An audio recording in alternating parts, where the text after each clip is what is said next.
April 11th, 1944. A single P-51 Mustang tears through German sky at 400 miles per hour. 24 Luftwaffe fighters converge from every angle. The pilot is 19 years old. He has been in combat for exactly 9 days. In 3 minutes, his ammunition will run dry. He will not retreat. The air war over Europe in spring 1944 is a butcher's ledger written in burning aluminum. American bomber formations cross the Reich carrying 20-man crews in each flying fortress. The 8th Air Force bleeds them at rates that make generals sleep poorly. On the worst missions, 1 in 4 bombers disintegrates before reaching home. The arithmetic is merciless and final. Complete a 25-mission tour, the odds mock you. The crisis is simple.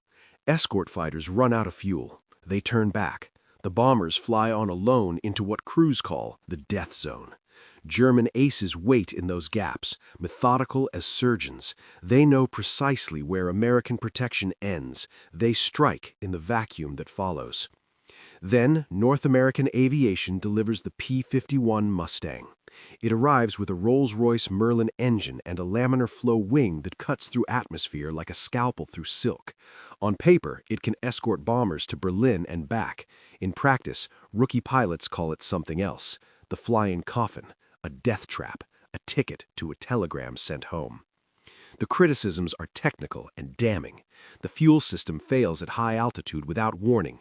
The engine coughs. The propeller spins uselessly. The mathematics of gravity take over.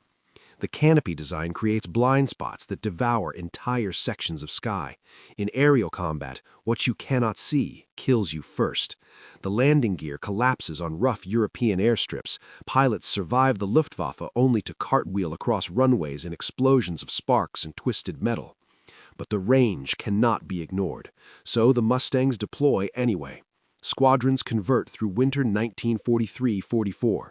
The veterans complain bitterly.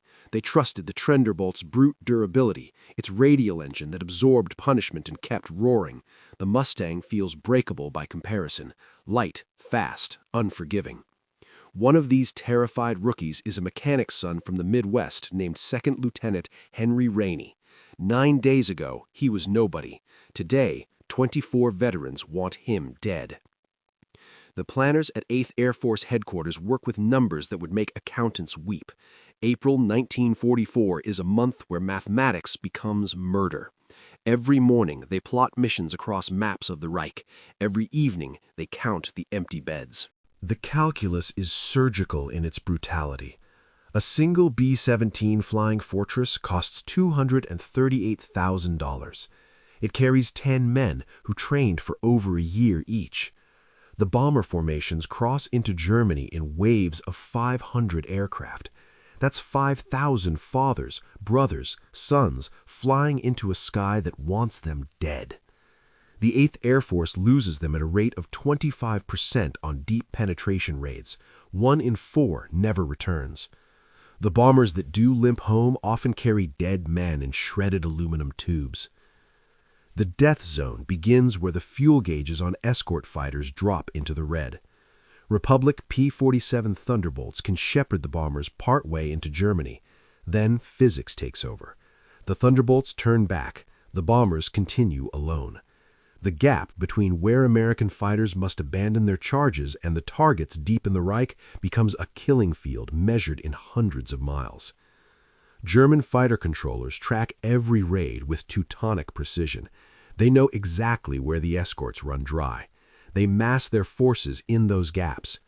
Messerschmitt and Focke-Wulf fighters gather like wolves watching a flock lose its sheepdogs. They wait, patient, confident. The mathematics favor them completely. When the German fighters strike, they do so with industrial efficiency. They attack from the sun, from below, from dead angles where bomber gunners cannot traverse their weapons fast enough. A 20mm cannon shell through a fuel tank turns a B-17 into a fireball at 25,000 feet. 20 men die in seconds. The formation tightens, closes the gap, flies on. The mission always continues. The math demands it. For the bomber crews, survival becomes a statistical impossibility. The magic number is 25. Complete 25 missions and you go home. In early 1944, less than 1/3 of crews reach that number. The rest die in the death zone or return so shredded by flak and bullets that they never fly again.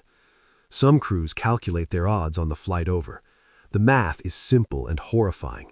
At a 25% loss rate, your chances of surviving 25 missions hover near statistical zero. The solution seems obvious. Build a fighter that can fly all the way to Berlin and back. Protect the bombers through the entire mission. Close the death zone. For months, engineers try everything. Drop tanks strapped under wings, auxiliary fuel cells crammed into fuselages, stripped armament to save weight. Nothing works. The laws of physics and 1940s technology conspire against them. A fighter needs fuel to fly far and weapons to fight.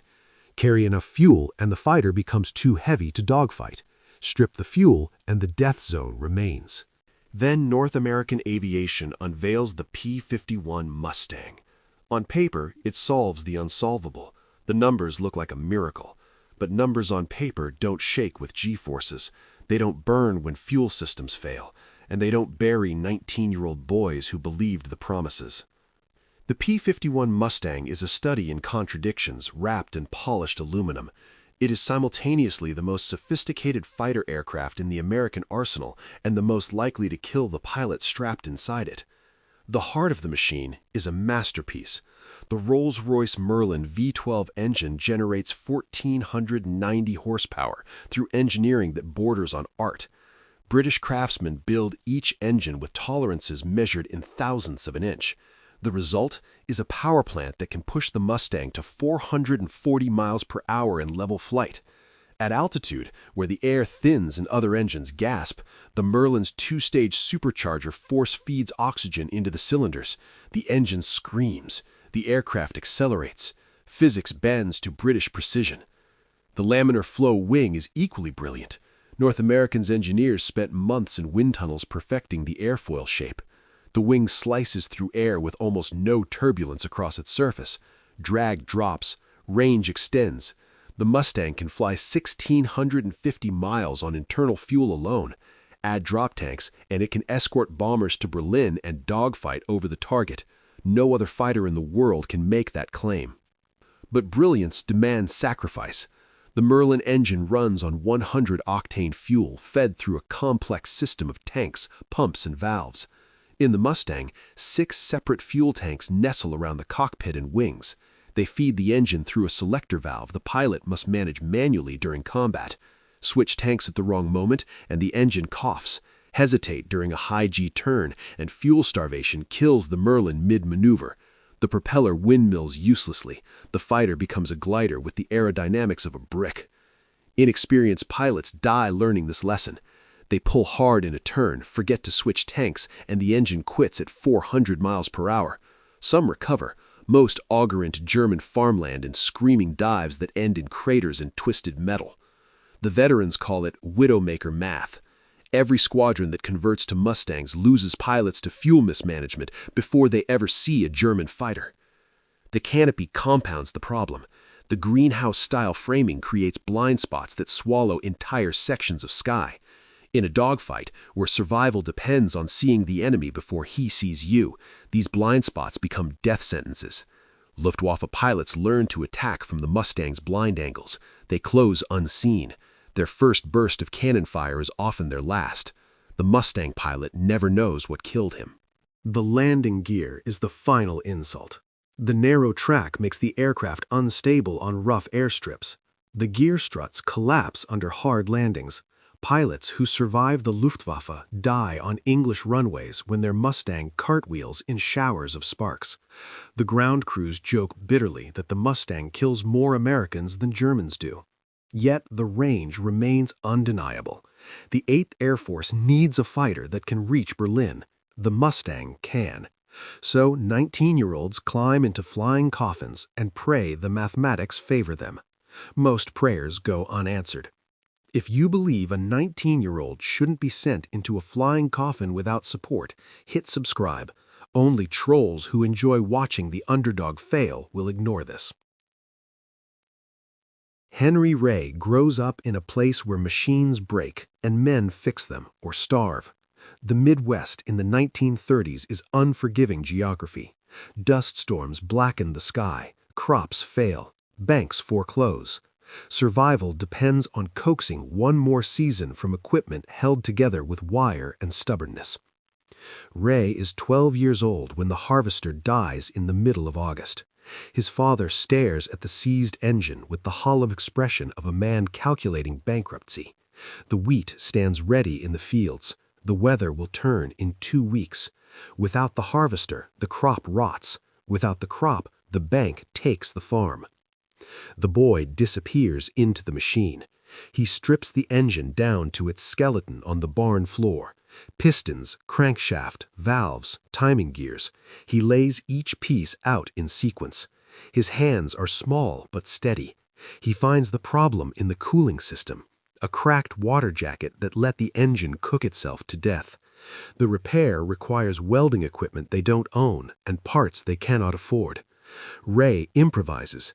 He patches the jacket with scrap metal and forge welds it with equipment borrowed from a neighbor 3 miles away. He machines a replacement gasket from an old tractor tire. He reassembles the engine in reverse order, checking each connection twice. His father watches in silence, afraid to hope. The engine turns over on the first pull. It runs rough, but it runs. They harvest the wheat with 2 days to spare before the weather breaks. His father never says thank you. Midwest farmers don't waste words on what's expected. But Ray learns something more valuable than gratitude. He learns that machines follow logic. Break a machine down to its components and the problem reveals itself. Fix the problem and the machine obeys. This logic becomes his language. While other boys chase baseballs, Ray chases understanding. He rebuilds the truck engine at 14. He rewires the barn at 15. He understands torque and compression and the precise moment when metal fatigue will cause a failure. His hands learn to read vibrations the way other people read books. When the war comes, Ray enlists the week he turns 18. The recruiter asks what he wants to do. Ray says he wants to fly. The recruiter looks at the farm boy with grease under his fingernails and hands him off to the Air Corps. They need pilots. They need them desperately. They need them now. Flight school compresses 2 years of training into 9 months. Ray excels at the mechanical subjects. Navigation, aerodynamics, engine management, these are simply extensions of the logic he learned on the barn floor. The Merlin engine in the P-51 is more sophisticated than a harvester, but the principles remain identical. Fuel, air, compression, spark. Understand the system, and the system obeys. What flight school cannot teach is this. The Luftwaffe does not follow mechanical logic. They follow the logic of predators. And Henry Ray is about to become prey. Ray arrives at the airbase in eastern England on April 2, 1944. The crossing from America took 11 days on a Liberty ship that pitched and rolled through North Atlantic storms. He vomits twice. He does not complain. 19-year-olds don't complain when men are dying in France. The barracks smell like wet wool and cigarette smoke. 40 bunks arranged in rows, half of them empty. The veterans occupy the bunks near the stove. They look at Ray with eyes that have seen too much sky. No one introduces themselves. No one asks his name. The math is simple and cruel. Learn a replacement's name and you attend his funeral 3 days later. Better to let him remain anonymous until he proves he can survive. Ray claims a bunk near the door. The mattress is thin. The blanket is threadbare. He lies awake listening to men cough and turn and occasionally cry out in nightmares they won't discuss at breakfast. Through the walls he hears the sound of engines being tested on the flight line. Merlin engines. His engines now. The sound should be comforting. It isn't. The veterans have a look Ray will later recognize in mirrors. They call it the 1,000-yard stare. Eyes that focus on distant horizons no one else can see.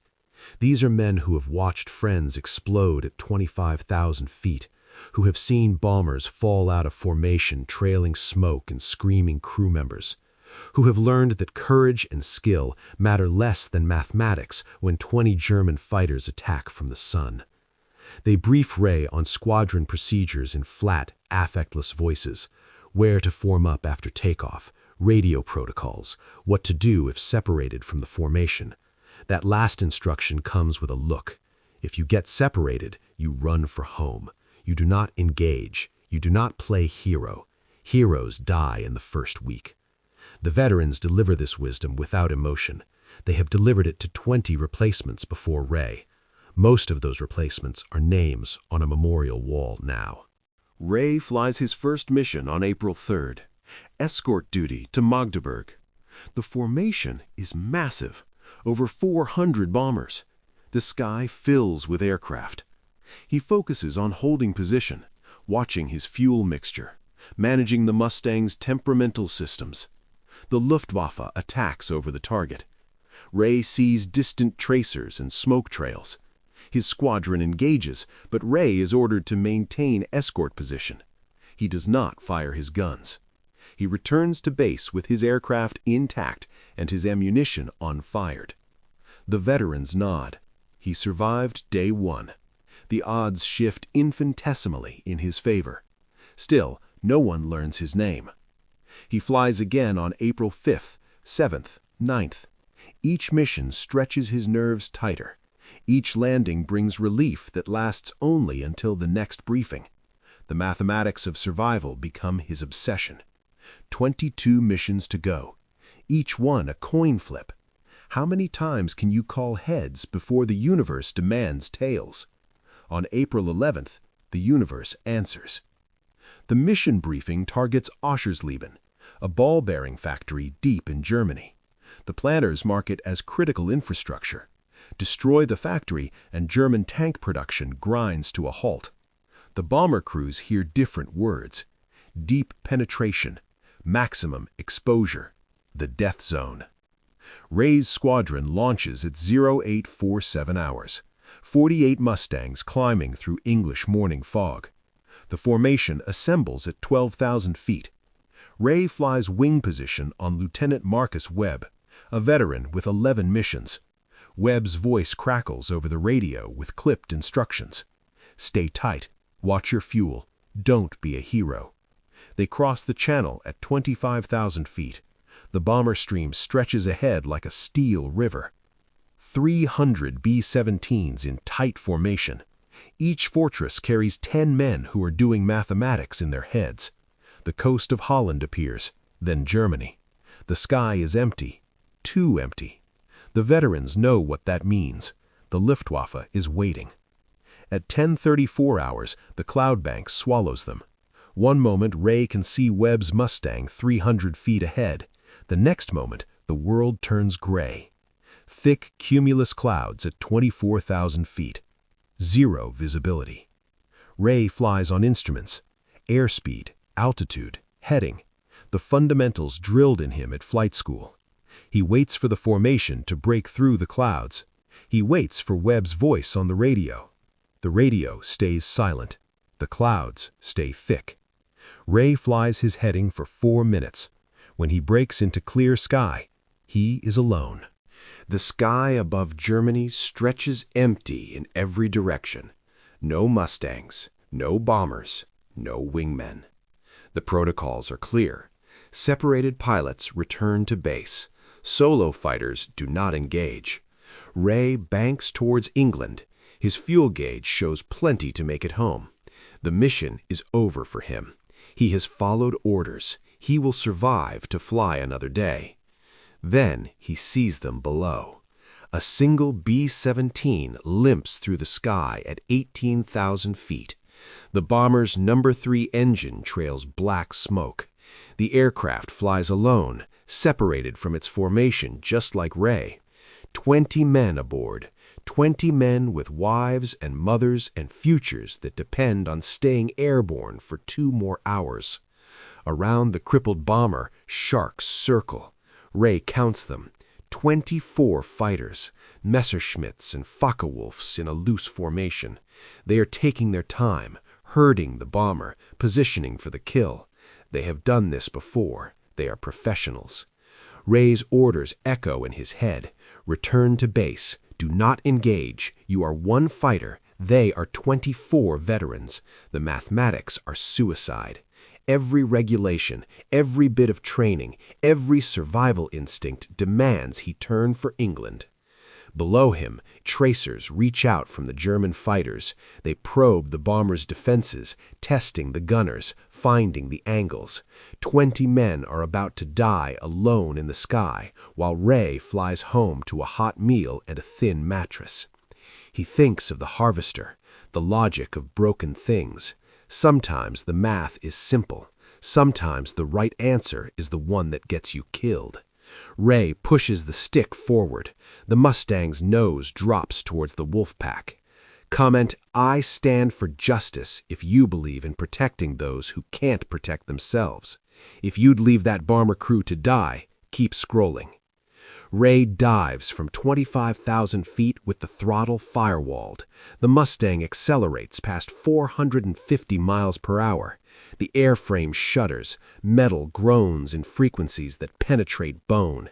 At 7 Gs, his vision tunnels. Blood drains from his head towards his boots. The G-suit inflates around his legs, fighting to keep him conscious. His hands weigh 50 pounds each on the stick. The German formation doesn't see him until he's already firing. Ray opens up at 800 yards, too far for accuracy, but close enough to announce his presence.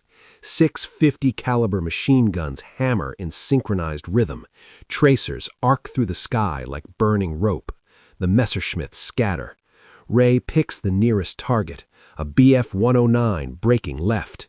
He leads the turn, anticipating where the German will be in 2 seconds. His mechanics training takes over. Speed, angle, deflection, variables in an equation. He squeezes the trigger. The Brownings roar. 50 caliber rounds walk across the Messerschmitt's wing root. Metal tears. Fuel ignites. The German fighter tumbles out of the sky, trailing orange flame. The formation reacts. 23 fighters pivot towards the lone Mustang. They recognize the mathematics immediately. 1 American, 23 Germans. They spread into attack positions with the coordination of pack hunters. Ray brakes hard right. The Mustang's wings flex. The airframe protests with sounds no aircraft should make.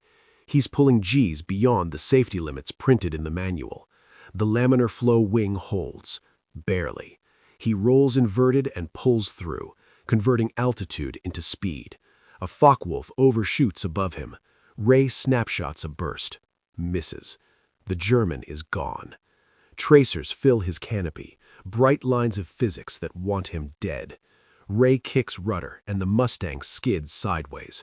The cannon shells miss by feet. He smells cordite and hot oil. The stick vibrates in his hands. He's fighting the aircraft as much as the Germans. Another Messerschmitt positions on his 6. Ray sees it in his mirror. The German is patient, professional, waiting for the shot. Ray slams the throttle and yanks back on the stick. The Mustang climbs vertical. The Merlin engine screams.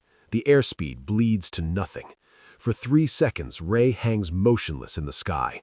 The Messerschmitt blows past underneath, unable to match the maneuver. Ray inverts and dives again. His ears pop from the pressure changes. His lungs fight the G-forces for oxygen. Sweat stings his eyes. The gun sight shows another target. He fires. The German brakes. Ray follows. The Mustang responds to his inputs with mechanical precision. This he understands. This is logic he can grasp. He shoots down a second Focke-Wulf, then a third. The Germans regroup. They're not scattering anymore. They're coordinating. Ray counts his remaining ammunition. The counter shows 200 rounds, maybe 30 seconds of firing time. He's been in combat for 90 seconds. It feels like hours. Below him, the B-17 still flies, still fighting. Ray has bought them time. Not much, but time enough to matter. Then his guns go silent. Subscribe now if you believe courage is doing the right thing when you're terrified. Cowards and bullies won't join this community. The click of empty chambers is the loudest sound Ray has ever heard. He squeezes the trigger again. Nothing. The Brownings are dry. The gun camera keeps running, but there's nothing left to record except his death. He checks his ammunition counters. All 6 read 0. He did the math wrong, burned through rounds too fast in the initial attack. 3 kills cost him everything. Now, 18 German fighters circle him like wolves who've realized the sheepdog has no teeth. The protocols are clear. Winchester means you run. An aircraft without ammunition has no business in a combat zone. Ray should dive to the deck and push the Mustang to maximum speed. The Germans will chase, but the Mustang is faster in level flight. He can outrun them back to England. He can survive. Below him, the B-17 continues its slow death. The No. 3 engine is fully ablaze now. Black smoke trails for miles. The bomber has maybe 10 minutes before structural failure or fire forces the crew to bail out. 10 minutes over Germany means 10 parachutes drifting down into captivity, or worse. Ray has heard the stories of what happens to American airmen who land in the wrong fields. The German fighters regroup. They're cautious now. Ray killed 3 of their number. They respect that, but they're also calculating, watching his behavior. A pilot low on ammunition flies differently. He becomes defensive, evasive. The Germans are waiting for Ray to break off, to run. It will confirm what they suspect. Ray makes a decision that violates every survival instinct evolution has bred into the human species. He turns toward the nearest Messerschmitt and accelerates. The German pilot sees him coming, sees the Mustang diving in from his 4 o'clock. The Messerschmitt brakes hard left, expecting the stream of tracers that always precedes an American attack. Ray's guns stay silent because they have nothing left to give, but the German doesn't know that. He brakes anyway, defensive, reactive, afraid. Ray presses the attack. He closes to 300 feet, close enough to see the German pilot's face, close enough to count the kill markings painted on the Messerschmitt's fuselage. 7 bombers. This is a veteran, an ace, a man who has survived 2 years of combat through skill and caution. Ray's empty guns point directly at the Messerschmitt's cockpit. The German brakes again, harder this time. His wingman brakes with him. 2 fighters scattering from a Mustang that cannot hurt them. Ray understands something profound in that moment. The weapons are not in the guns. The weapons are in the mind. Fear is ammunition that never runs dry. Doubt is a bullet that travels at the speed of thought. The Germans know the Mustang is deadly. They've seen 3 of their formation die in 90 seconds. They don't know Ray's magazines are empty. They only know he's still attacking. So Ray becomes a bluff wrapped in aluminum, a psychological weapon flying at 400 miles per hour. He has no bullets. He has only audacity. And for the next 90 seconds, audacity will have to be enough. If you can't stand gatekeepers who think rookies have nothing to offer, comment, respect the hustle. Ray becomes a predator without claws. He singles out the next German fighter and commits to the attack with everything the Mustang has left: speed, maneuverability, the illusion of lethality. He closes from above, diving with the sun behind him. The Focke-Wulf sees him late. The German pilot breaks defensive. Ray follows the turn, riding the Focke-Wulf's 6 o'clock like a guided missile. His thumb hovers over the trigger. He does not press it. There is nothing to press it for. The German brakes harder, tighter. He's pulling G's that bleed energy. Ray stays locked on his tail. 300 feet, 200. The Focke-Wulf's pilot can see the Mustang in his mirror now, can see the gun ports pointed at his cockpit. He brakes again, this time rolling inverted and diving for the deck. Ray lets him go. 1 more German out of the fight. The formation is fracturing. Ray can see it happening. The Germans are no longer hunting as a coordinated pack. They're reacting individually, defensively. A fighter 4,000 feet below sees Ray and immediately breaks into a climbing spiral. Ray isn't even attacking him. The German is responding to the possibility of attack. Fear is doing Ray's fighting for him. Ray picks another target, a Messerschmitt flying top cover. He climbs toward it with the Merlin screaming. The German sees him coming and makes a choice. He could turn and engage. He could use his altitude advantage. Instead, he pushes his nose down and accelerates away, running. A veteran ace running from a rookie who has been in combat for 9 days. The mathematics have inverted. 18 fighters should be able to swarm one Mustang through sheer numbers, but numbers require coordination. Coordination requires confidence. Ray is destroying their confidence one bluff at a time. He dives on another Messerschmitt. This one holds position longer.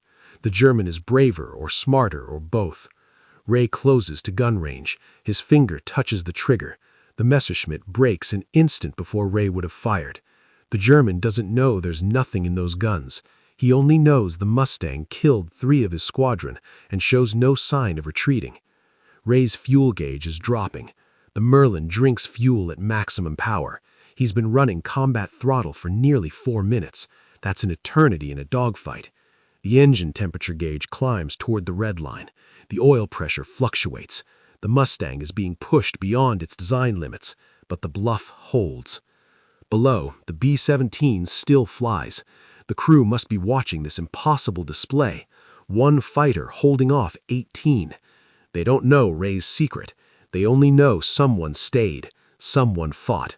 That knowledge alone might be enough to keep them flying toward England. Ray positions for another attack. His hands shake on the stick. Adrenaline and G-forces and terror combine into something that resembles courage.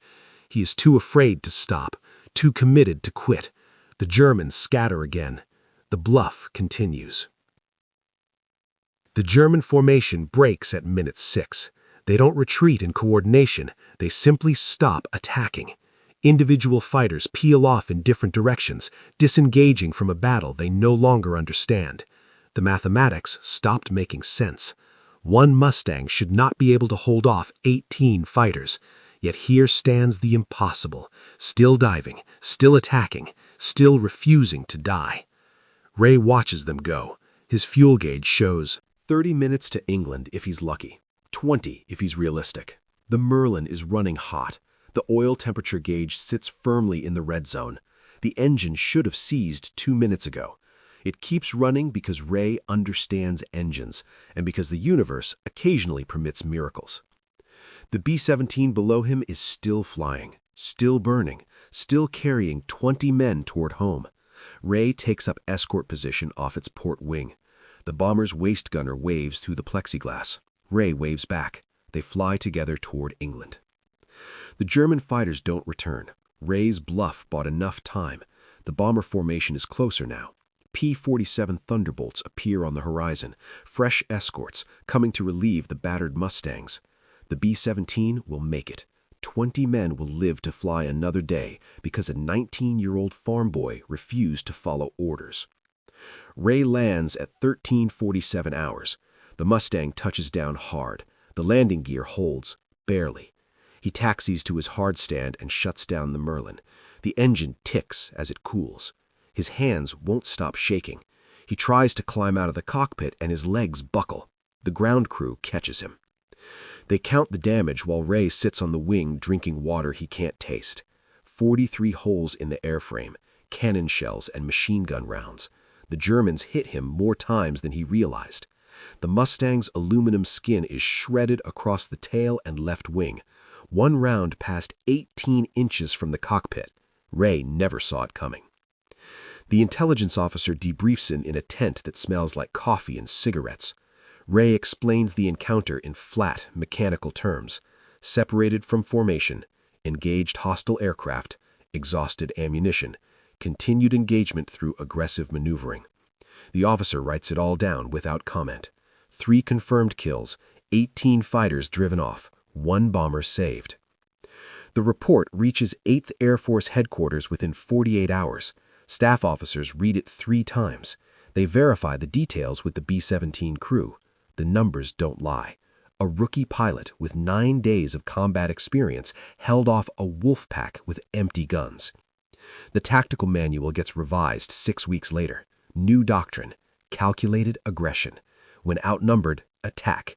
When Winchester, continue attacking. Psychological warfare is ammunition that never depletes. One teenager's bluff becomes standard operating procedure for every fighter pilot in the European theater. Ray flies 22 more missions. He survives them all. The veterans learn his name. Henry Ray proved that one person, regardless of age, can stop a wolf pack. If you want to see more stories of defiance against evil, subscribe, like, and share this video. Only those who side with the bullies will stay silent.